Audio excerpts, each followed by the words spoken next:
नमस्कार विद्यार्थी मित्रों, आज આપણે ધોરણ 8 સામાજિક વિજ્ઞાન વિષયમાં પાઠ 4 વેપારી શાસક કેવી રીતે બન્યા લેક્ચર 3 નો અભ્યાસ કરીશું। વિદ્યાર્થી મિત્રો, આપણે અગાઉના લેક્ચરમાં ડેલહાઉસીની ખાલસા નીતિની ચર્ચા કરી હતી। આ ડેલહાઉસીએ ભારતના ઘણા બધા રાજ્યો ખાલસા કર્યા હતા। એના ઘણા બધા રીઝન પણ એણે આપ્યા હતા કે રાજ્યમાં ગેરવહીવટ થાય છે, ગેરવ્યવસ્થા સર્જાય છે, રાજા અપુત્ર મરણ પામે તો રાજાનો પુત્ર ન હોય અને દત્તક પુત્ર લે તો એ દત્તક પુત્રનો હક નામંજૂર કરી અને કેટલાક રાજ્યો તેણે ખાલસા કર્યા। યુદ્ધો દ્વારા તેણે રાજ્યો ખાલસા કર્યા અને આમ ખાલસા નીતિને કારણે તેણે ભારતના ઘણા બધા રાજ્યો ખાલસા કરી અને સીધા કંપનીના શાસન હેઠળ જોડી દીધા। આ ડેલહાઉસીએ અંગ્રેજોને લાભ થાય તે માટે ભારતમાં ઘણા બધા સુધારાઓ કર્યા। તો ચાલો આપણે જોઈએ કે ડેલહાઉસીએ ભારતમાં કયા કયા સુધારાઓ કર્યા હતા। તો ડેલહાઉસીએ સૌથી પહેલાં તો મુંબઈથી થાણા વચ્ચે રેલવેની શરૂઆત કરી હતી। તો ઈસવીસન 1853માં તેણે મુંબઈથી થાણા વચ્ચેની રેલવે લાઇન શરૂ કરી। આધુનિક તાર ટપાલની વ્યવસ્થા પણ એના સમયમાં શરૂ થઈ ગઈ। તો રેલવેની તેણે શરૂઆત શા માટે કરી? તો રેલવેની શરૂઆત એટલા માટે કરી કે જો ભારતમાં કોઈપણ જગ્યાએ અંગ્રેજ સૈન્યની જરૂર પડે, હથિયારોની જરૂર પડે તો આ રેલ માર્ગ દ્વારા ઝડપથી ત્યાં પહોંચી શકાય। સૈન્ય સાથે અને દારૂગોળો લઈ, શસ્ત્રો લઈ અને જવાય એવા ઈરાદાથી તેણે રેલવેની શરૂઆત કરી। આધુનિક તાર ટપાલની પણ વ્યવસ્થા કરી, કારણ કે તો સંદેશો મોકલવા માટે કે કોઈપણ જગ્યાએ વળવો થયો હોય, જરૂરિયાત હોય તો ફટાફટ સંદેશાની આપ-લે થાય તે માટે આધુનિક તાર વ્યવહારની શરૂઆત કરી। એ જ સમયે ઇંગ્લેન્ડ અને ભારત વચ્ચે તાર વ્યવહાર શરૂ થયો। એટલે ખાલી ભારત પૂરતું જ નહીં પરંતુ ઇંગ્લેન્ડ સાથે પણ અંગ્રેજોને વાતચીત કરવી હોય તો એના માટે એણે આ આધુનિક તારની વ્યવસ્થા કરી હતી। ડેલહાઉસીએ બાળ લગ્ન પર પ્રતિબંધ મૂકતો કાયદો પસાર કર્યો હતો। તો બાળ લગ્ન તો વ્યક્તિની પરિપક્વ ઉંમર ન હોય અને લગ્ન કરવામાં આવે તેને કહેવાય બાળ લગ્ન। હવે પરિપક્વ ઉંમર કેટલી? તો સ્ત્રીની અત્યારે આપણે હાલની જો વાત કરીએ તો આપણા ભારત દેશમાં સ્ત્રી માટે 18 વર્ષ અને પુરુષ માટે 21 વર્ષ નક્કી કરવામાં આવ્યા છે। આનાથી ઓછી ઉંમરના લગ્ન થાય તો એને બાળ લગ્ન કહેવાય। 18 વર્ષે તમે પરિપક્વ બનો છો, 18 વર્ષ પછી તો એનાથી નાના વયના લગ્ન થાય, નાની વયે તો એ બાળ લગ્ન ગણાય। પ્રાચીન સમયમાં તો ભારતમાં 19મી સદીમાં તો ઘણા બધા દૂષણો હતા, 18મી અને 19મી સદીમાં તો એટલે એ વખતે નાની નાની ઉંમરમાં બાળ લગ્ન થઈ જતા। હવે બાળ લગ્ન પર પ્રતિબંધ તો કાયદો શા માટે ઘડવાની જરૂરિયાત ઊભી થઈ? તો એ વખતે નાની ઉંમરમાં લગ્ન થતા, ચેપી રોગો થતા ત્યારે અને નાની વયમાં જ મૃત્યુ થાય એટલે સ્ત્રીએ વિધવા જીવન જીવવું પડતું। આ વિધવા જીવન જીવવું પડતું અથવા તો પતિની પાછળ તેને સતી થવું પડતું। હવે સતી થવું એટલે શું? તો જે સ્ત્રીનો પતિ મરી જાય એણે પોતાના પતિના શબને ખોળામાં લઈ અને ચિતા ઉપર બેસી જવું, આને કહેવાય સતી। તો આ સતી પ્રથાનો રિવાજ હતો એટલે જીવવાની ઈચ્છા હોય છતાં પણ મૃત્યુને ભેટવું પડતું। તો નાની ઉંમરમાં વિધવા થવું, સ્ત્રી બીજા લગ્ન ન કરી શકે તો આવા દૂષણો સમાજમાં હતા। એટલે એ વખતે ડેલહાઉસીએ બાળ લગ્ન ઉપર પ્રતિબંધ મૂકતો કાયદો પસાર કર્યો અને વિધવા પુનઃ લગ્નની છૂટ આપી। એટલે કે વિધવા સ્ત્રી બીજી વખત પણ લગ્ન કરી શકે તેવી છૂટ આપતો કાયદો પસાર કર્યો। આ ભારતીયો માટે ફાયદાકારક હતું, કારણ કે સમાજમાં સ્ત્રીઓનું શોષણ થતું હતું। બાળ લગ્નના નામે વિધવા સ્ત્રી આજીવન વિધવાનું જીવન જીવવું, એના ઉપર ખૂબ અત્યાચાર થતા, તો આનાથી સ્ત્રીઓને ઘણો ફાયદો થયો. પછી જોઈએ કે તેના સમયમાં ભારતમાં અંગ્રેજી શિક્ષણનો પણ ફેલાવો થયો. ઈસવીસન 1857માં ભારતમાં પ્રથમ 3 યુનિવર્સિટીઓની સ્થાપના થઈ, મુંબઈ, ચેન્નઈ અને કોલકાતા. તો ભારતના મોટા શહેરોમાં આ 3 મોટી યુનિવર્સિટીઓ સ્થાપાઈ, જેનાથી ભારતીયોને લાભ થયો. અંગ્રેજોએ પોતાની સુવિધા માટે આ બધા સુધારા કર્યા હતા. રેલવેની શરૂઆત કરી. શા માટે? તો કે ભાઈ લશ્કરને કે દારૂગોળો, શસ્ત્રો એક સ્થળેથી બીજા સ્થળે લાવવા માટે તેમણે રેલવેની શરૂઆત કરી. આનાથી ભારતીયોને શું લાભ થયો? તો ભારતીયો પણ આ રેલવેનો ઉપયોગ કરવા લાગે એક સ્થળેથી બીજા સ્થળે આવવા માટે. એટલે એકબીજાના પરિચયમાં આવ્યા, એમનામાં ભાતૃભાવ જાગ્યો, એકબીજા પ્રત્યે પ્રેમ જાગ્યો અને ખબર પડી કે આ બધા આપણા દેશવાસીઓ છે, એકબીજાના પ્રત્યે એમને પ્રેમ જાગ્યો અને એમનામાં રાષ્ટ્રીય એકતા આવી. તો લાભ થયો. બીજો કે આધુનિકતા ટપાલથી પણ ભારતીયોને લાભ થયો. વિધવા પુનર્લગ્ન પસાર કરતો કાયદો આવ્યો એટલે સ્ત્રીઓને પણ એનાથી લાભ થયો. બાળ લગ્ન પ્રતિબંધ મૂક્યો, એનાથી પણ ભારતીયોને લાભ થયો. હવે અંગ્રેજોને 12 પાસ ભણેલા એટલે કે અંગ્રેજીનું અન્ય ભાષામાં ભાષાંતર કરી શકે અને અન્ય ભાષાનું અંગ્રેજીમાં ભાષાંતર કરી શકે તેવા ક્લાર્કની પોસ્ટવાળી વ્યક્તિઓ એને જોઈતી હતી. એટલે તેણે અંગ્રેજી શિક્ષણનો ફેલાવો કર્યો પોતાના સ્વાર્થ માટે. કારણ કે એ વખતે અંગ્રેજો આપણી પ્રાદેશિક ભાષાઓ તો જાણતા નહોતા. પ્રાદેશિક ભાષામાં છપાતા વર્તમાનપત્રોમાં શું છાપવામાં આવ્યું છે એ તો તેઓ જાણી ન શકતા. એટલે એમને એવી વ્યક્તિઓ જોઈતી હતી જે એનું ટ્રાન્સલેશન અંગ્રેજીમાં કરી શકે.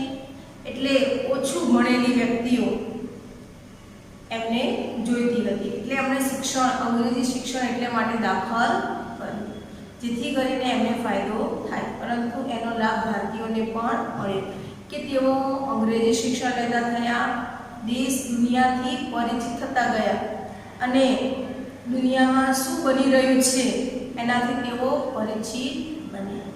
અને આ અંગ્રેજી ભાષાઓના પુસ્તકોના તેમણે પોતાની માતૃભાષાઓમાં અનુવાદો કર્યા, જેથી કરીને જે ધર્મમાં દૂષણો હતા એ પણ દૂર થયા. તો અંગ્રેજોએ કરેલા સુધારાઓથી ભારતીયોને લાભ થયા. અંગ્રેજોએ આ સુધારા પોતાના સ્વાર્થ માટે કર્યા હતા, પરંતુ તેનાથી ભારતીયોને થોડા ઘણા અંશે તો લાભ જ થયો.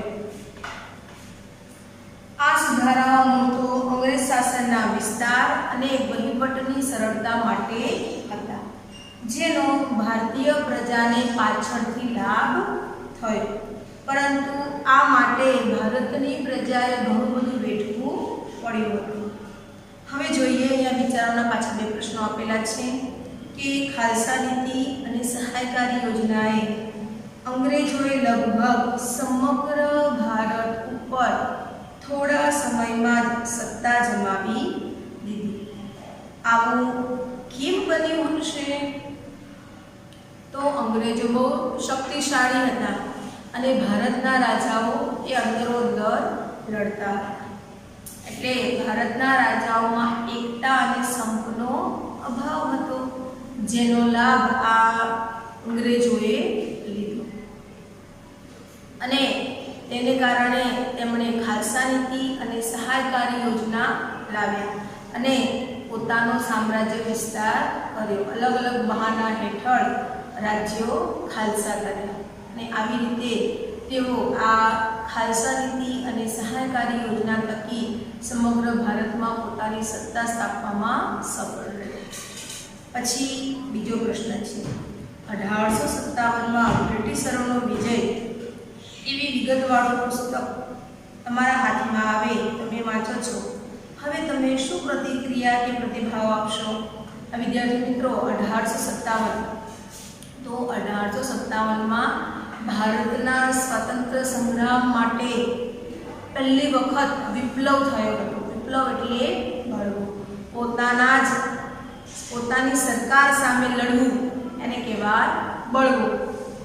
તો એ વખતે ભારતના લોકોએ આ વિપ્લવની શરૂઆત કરી હતી, જેમાં ઝાંસીની રાણી, જગદીશપુરના કુંવરસિંહ, નાના સાહેબ, પેશવા, તાત્યા તોપ, મંગલ પાંડે, બહાદુર શાહ જફર, જગદીશપુરના જાગીરદાર કુંવરસિંહ અને કાનપુરના આગેવાન નાના સાહેબ પેશવા, આવા ઘણા બધા નેતાઓ હતા જેમણે આ વિપ્લવમાં ઝંપલાવ્યું હતું. આ વિપ્લવ એનાથી અંગ્રેજોને ખબર પડી ગઈ કે હવે ભારતમાં જો આ વિપ્લવને શાંત પાડવામાં નહીં આવે તો એ ફરી ઊભો થશે અને કદાચ આપણે ભારત છોડીને ચાલ્યા જવું પડશે. એ વખતે રાણી એલિઝાબેથે ઢંઢોરો પીટાવ્યો અને આ વિપ્લવને શાંત પાડ્યું. જો કે આ વિપ્લવ નિષ્ફળ ગયો હતો એનું કારણ ઘણા બધા કારણો હતા. આપણે પછીના પાઠોમાં ઊંડાણથી એની ચર્ચા કરીશું. પરંતુ આ વિપ્લવમાં અંગ્રેજોએ પોતાની કપટ નીતિથી વિજય મેળવ્યો અને ભારતના લોકોમાં એકતા નહોતી, એને કારણે પણ આ વિપ્લવ નિષ્ફળ ગયો. પરંતુ ભારતના લોકોમાં આ એકતાના બી જાગી ઉઠ્યા હતા કે એકતાના બી વવાઈ ગયા હતા એ વખતે, એટલે એને શાંત પાડ્યો. હવે ઇંગ્લેન્ડના પુસ્તકમાં તો આ બધી વિગત આપી જ નહીં હોય. અંગ્રેજોએ વિજય મેળવ્યો છે તો એ પુસ્તકમાં તો માત્ર અંગ્રેજોની બહાદુરીની જ વાતો થશે. તો આવું પુસ્તક વાંચીએ તો આપણને કેટલું દુઃખ થશે કે આપણા આવા રાજાઓએ, ઝાંસીની રાણી લક્ષ્મીબાઈ, એણે કેટલું બધું યોગદાન આપ્યું છે, પોતાનો જીવ પણ ગુમાવ્યો. અને એવી વીરાંગનાની કે આવા બહાદુરોની વાતો ન હોય કે પ્રથમ શહીદ મંગલ પાંડે, એની જો એક વાત પણ ન હોય તો આપણને કેટલું દુઃખ થાય. તો આવું પુસ્તક તમારા હાથમાં આવશે તો તમે શું પ્રતિક્રિયા આપશો? તો એ તમારે લખવાનું છે. હવે જોઈએ ભારેલો અગ્નિ, પ્રજામાં રહેલો અસંતોષ. સહાયકારી યોજના પછી ડેલહાઉસીના ખાલસાવાદે આખા દેશમાં ખળભળાટ મચાવી દીધો. પ્રજાનો અંગ્રેજ શાસન સામેનો અસંતોષ બહાર આપવા લાગ્યો. તમે ક્રાંતિ અને મંગલ પાંડે ફિલ્મ જોઈ શકો છો. તમે આ ફિલ્મ જોશો તમને ખ્યાલ આવશે કે ખરેખર અંગ્રેજો કેટલો અત્યાચાર ભારતીયો ઉપર કરતા હતા. ના જોઈ હોય તો જોજો. આ સમય લોકો પર અંગ્રેજોની દમન નીતિનો કોરડો વીંચાતો હતો. તેમાં ડેલહાઉસીએ કરેલા સુધારાઓને લીધે બળતામાં ઘી હોમાયું. બળતામાં ઘી કેમ હોમાયું? તો ડેલહાઉસી કરેલા સુધારાઓને કારણે રેલવેમાં ભારતીયો એકબીજા નજીક આવવા લાગ્યા. એટલે એમાં રાષ્ટ્રીય એકતા વધી, ભાતૃભાવ જાગ્યો કે તમે ને હું, આપણે બધા ભારતના જ નાગરિકો છીએ, આપણે બધા હિન્દવાસીઓ છીએ અને તમને કેટલી મુશ્કેલીઓ પડી રહી છે, અમને કેટલી મુશ્કેલીઓ પડી રહી છે, તો આ મુશ્કેલીઓ અપાવનાર અંગ્રેજો એને આપણે ભારતમાંથી કાઢી મૂકીએ. એના માટે એમનામાં એકતા આવી, એકબીજાના દુઃખથી તેઓ પરિચિત થવા લાગ્યા, બહાર નીકળવા લાગ્યા. રેલવે અને તાર ટપાલની સુવિધા, ઉચ્ચ શિક્ષણની વ્યવસ્થા ઘણા લોકોને ખૂંચવા લાગી. જે રૂઢિવાદીઓ હતા તેમને આ બાબત ન ગમી, એટલે એમને આ ખૂંચતી હતી. જૂની વિચારધારાને માનતા લોકોને લાગ્યું કે અંગ્રેજો એ આપણી સંસ્કૃતિનો નાશ કરી રહ્યા છે.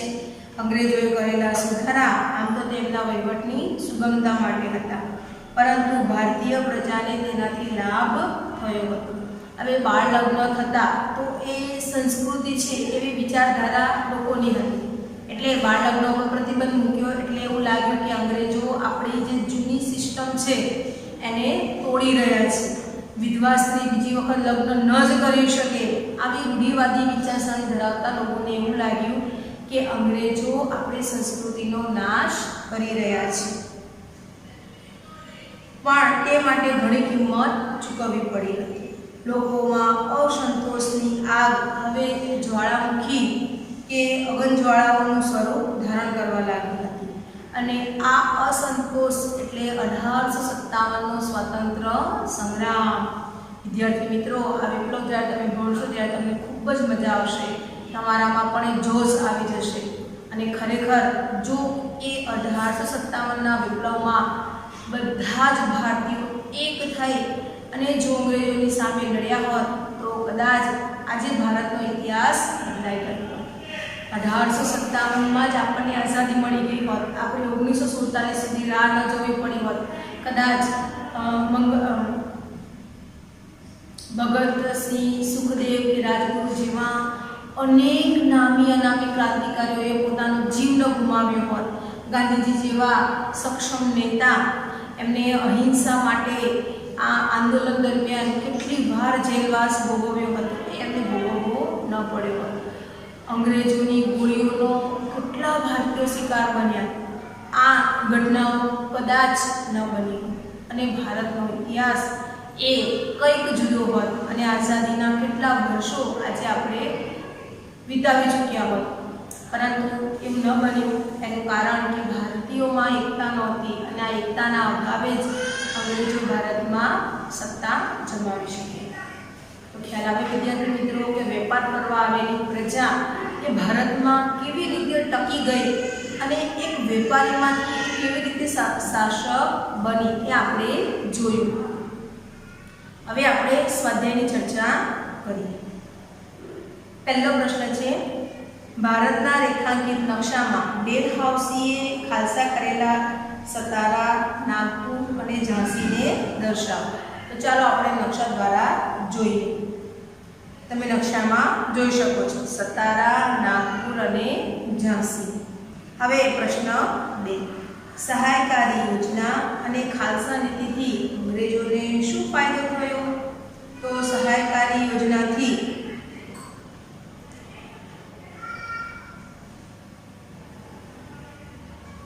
ભારતમાં અનેક નાના મોટા રાજ્યો હતા, તેમની વચ્ચે સંપ અને એકતા નહોતા. પરિણામે અંગ્રેજોની ભાગલા પાડો અને રાજ કરોની નીતિથી ભારતના રાજ્યોનું પતન થયું. અનેક હિન્દી રાજાઓ વેલેસ્લીની સહાયકારી યોજના સ્વીકારીને અંગ્રેજોના ગુલામ બની ગયા. 60 વર્ષના સમયગાળામાં વેલેસ્લીની સહાયકારી યોજના દ્વારા કંપનીનો વિસ્તાર કરી અંગ્રેજ સત્તાને ભારતમાં સર્વોપરી બનાવી. સહાયકારી યોજના સ્વીકારનાર દેશી રાજાઓને અંદર કે બહારનો ભય ન રહ્યો, માટે તે બેજવાબદાર બન્યા. પરિણામે તેમના રાજ્યમાં ગેરવ્યવસ્થા ફેલાઈ. પરિણામે ડેલહાઉસીએ ખાલસા નીતિ દ્વારા એ રાજ્યો ખાલસા કરી અને અંગ્રેજ શાસન સાથે જોડી દીધા. તેણે કેટલાક રાજ્યોને યુદ્ધમાં હરાવીને તો કેટલાક રાજાઓનો પુત્ર દત્તક લેવાનો હક નામંજૂર કરીને તો કેટલાક રાજ્યોને ગેરવ્યવસ્થાના બહાના હેઠળ ખાલસા કરી કંપની સરકાર સાથે જોડી દીધા. આમ સહાયકારી યોજના અને ખાલસા નીતિથી અંગ્રેજોને ખૂબ જ લાભ થયો. હવે જોઈએ પ્રશ્ન 3, મહારાજા રણજીતસિંહના સમયમાં અંગ્રેજો પંજાબમાં સત્તા સ્થાપવામાં સફળ કેમ ન થયા? તો જોઈએ કે પંજાબના રાજા રણજીતસિંહ જે પંજાબ કેસરી તરીકે ઓળખાતા હતા, તે ખૂબ જ શક્તિશાળી હતા. તેમણે પોતાના રાજ્યના સંરક્ષણ એટલે કે રક્ષણ માટે યુરોપિયન અફસરોની મદદથી એક મજબૂત સૈન્ય ઊભું કર્યું હતું. તેમણે પંજાબની આસપાસના પ્રદેશો ઉપર વિજય મેળવ્યો હતો. આમ મહારાજા રણજીતસિંહ એક પ્રતાપી અને વિજેતા શાસક હોવાથી તેમની સામે અંગ્રેજો પંજાબમાં સત્તા સ્થાપવામાં નિષ્ફળ રહ્યા. ડેલહાઉસીએ ભારતમાં કયા કયા સુધારા કર્યા? તો આપણે અત્યારે તેની ચર્ચા કરી કે ડેલહાઉસીએ ભારતમાં રેલવે અને તાર ટપાલની વ્યવસ્થા શરૂ કરી હતી. ઈસવીસન 1853માં મુંબઈથી થાણા વચ્ચે પ્રથમ રેલમાર્ગ શરૂ થયો. તેણે ભારતમાં આધુનિક ટપાલ પદ્ધતિ દાખલ કરી. તેના સમયમાં ઇંગ્લેન્ડ અને ભારત વચ્ચે તાર વ્યવહાર શરૂ થયો. તેણે બાળ લગ્ન ઉપર પ્રતિબંધ મૂકતો કાયદો અને વિધવાઓ પુનર્લગ્નની છૂટ આપતો કાયદો પસાર કરાયો. ડેલહાઉસીના પ્રયત્નથી ઈસવીસન 1857માં મુંબઈ, ચેન્નઈ અને કોલકાતામાં યુનિવર્સિટીઓની સ્થાપના થઈ. હવે જોઈએ પ્રશ્ન 5. સહાયકારી યોજના અને ખાલસા નીતિની વિશેષતાઓની ચર્ચા કરો. તો સહાયકારી યોજના જોઈએ તો ભારતમાં ફ્રેન્ચોને શક્તિશાળી બનતા અટકાવવા માટે ભારતના દેશી રાજ્યોમાં અંગ્રેજ સત્તાને સર્વોપરી બનાવવા વેલેસ્લીની સહાયકારી યોજના આવી. આ યોજના હિન્દી રાજાઓને તેમના જોખમે પરાધીન બનાવવાની હતી. આ યોજના સ્વીકારનાર હિન્દી રાજા પોતાના રાજ્યમાં અંગ્રેજોનું લશ્કર રાખવું પડતું અને તેનો તમામ ખર્ચ ભોગવવો પડતો. જો ખર્ચ ભોગવી શકે તેમ ન હોય તો એટલી ઉપજ આપતો પ્રદેશ કંપનીને આપ્યો. આ યોજનાના અમલ માટે દરેક રાજાએ પોતાના રાજ્યમાં એક અંગ્રેજ પ્રતિનિધિને રાખવો પડતો.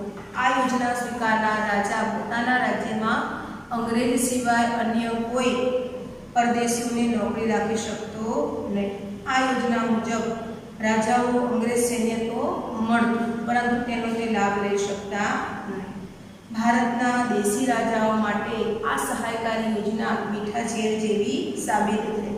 શરૂઆતમાં સલામતીનો અનુભવ કરાવતી આ યોજના ધીરે ધીરે રાજાઓને ગુલામીનો અહેસાસ કરાવવા લાગી. દેશી રાજાઓ કાયર, નિષ્ક્રિય અને ભોગવિલાસી બન્યા.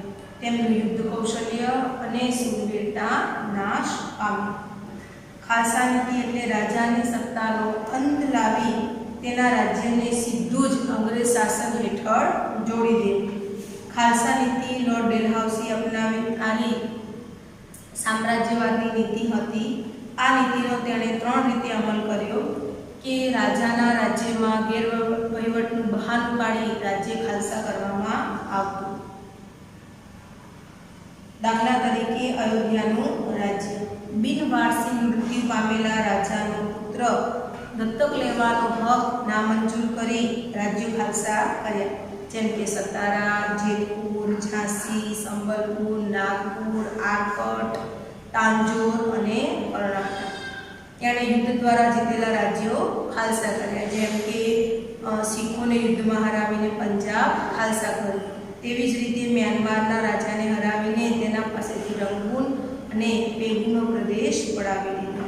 આમ લોર્ડ ડેલહાઉસીએ જીત, જપ્તી અને ખાલસા દ્વારા ભારતના ઘણા બધા રાજ્યોને કંપની સરકારના પ્રદેશોમાં જોડી અંગ્રેજ સામ્રાજ્યનો વિસ્તાર કર્યો.